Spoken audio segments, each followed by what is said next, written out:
राजाओं की दूसरी पुस्तक 16वां अध्याय कुल वचन 20। यहूदा में आहाज का राज्य। रमल्याह के पुत्र पेकह के 17वां वर्ष में यहूदा के राजा योताम का पुत्र आहाज राज्य करने लगा।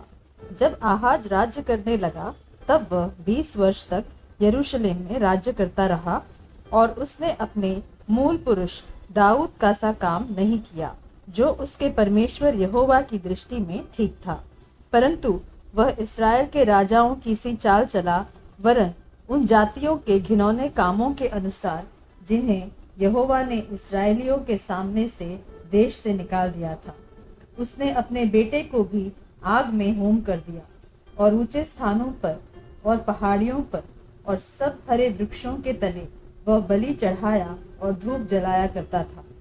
तब आराम के राजा रसीन और रमल्याह के पुत्र इस्राएल के राजा पेकह ने लड़ने के लिए यरूशलेम पर चढ़ाई की और उन्होंने आहाज को घेर लिया, परंतु युद्ध करके उनसे कुछ बन न पड़ा। उस समय आराम के राजा रसीन ने एलत को आराम के वश में करके यहूदियों को वहां से निकाल दिया। तब अरामी लोग एलत को गए और आज के दिन तक वहां रहते हैं।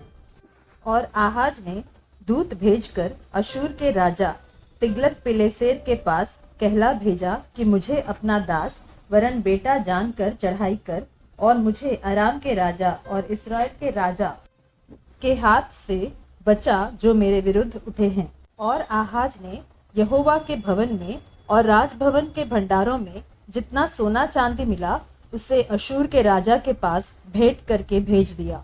उसकी मानकर अशूर के राजा ने दमिश्क पर चढ़ाई की और उसे लेकर उसके लोगों को बंधुआ करके कीर को ले गया और रसीन को मार डाला। तब राजा आहाज अशूर के राजा तिग्लत पिलेसेर से भेंट करने के लिए दमिश्क को गया और वहां की वेदी देखकर उसकी सब बनावट के अनुसार उसका नक्शा उरिया याजक के पास नमूना करके भेज दिया। और ठीक उसकी नमूने के अनुसार जिसे राजा आहाज ने दमिश्क से भेजा था, उरिया याजक ने राजा आहाज के दमिश्क से आने तक एक वेदी बना दी।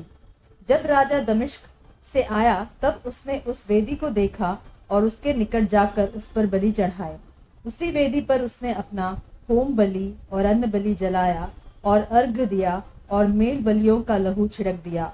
और पीतल की जो वेदी यहोवा के सामने रहती थी उसको उसने भवन के सामने से अर्थात अपनी वेदी और यहोवा के भवन के बीच से हटाकर उस वेदी की उत्तर ओर रख दिया।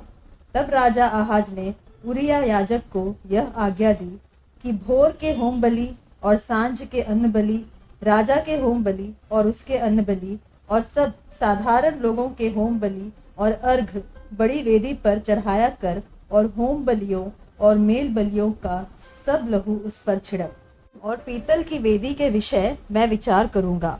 राजा आहाज की इस आज्ञा के अनुसार उरिया याजक ने किया। फिर राजा आहाज ने कुर्सियों की पटरियों को काट डाला और हौदियों को उन पर से उतार दिया और बड़े हौद को उन पीतल के बैलों पर से जो उसके तले थे उतार कर पत्थरों के फर्श पर धर दिया। और विश्राम के दिन के लिए जो छाया हुआ स्थान भवन में बना था और राजा के बाहर के प्रवेश करने का फाटक, उनको उसने अशूर के राजा के कारण यहोवा के भवन से अलग कर दिया। आहाज के और काम जो उसने किए वे क्या यहूदा के राजाओं के इतिहास की पुस्तक में नहीं लिखे हैं? निदान आहाज अपने पुरखाओं के संग सो गया और उसे पुरखाओं के बीच दाऊदपुर में मिट्टी दी गई और उसका पुत्र हिजकिय्याह उसके स्थान पर राज्य करने लगा।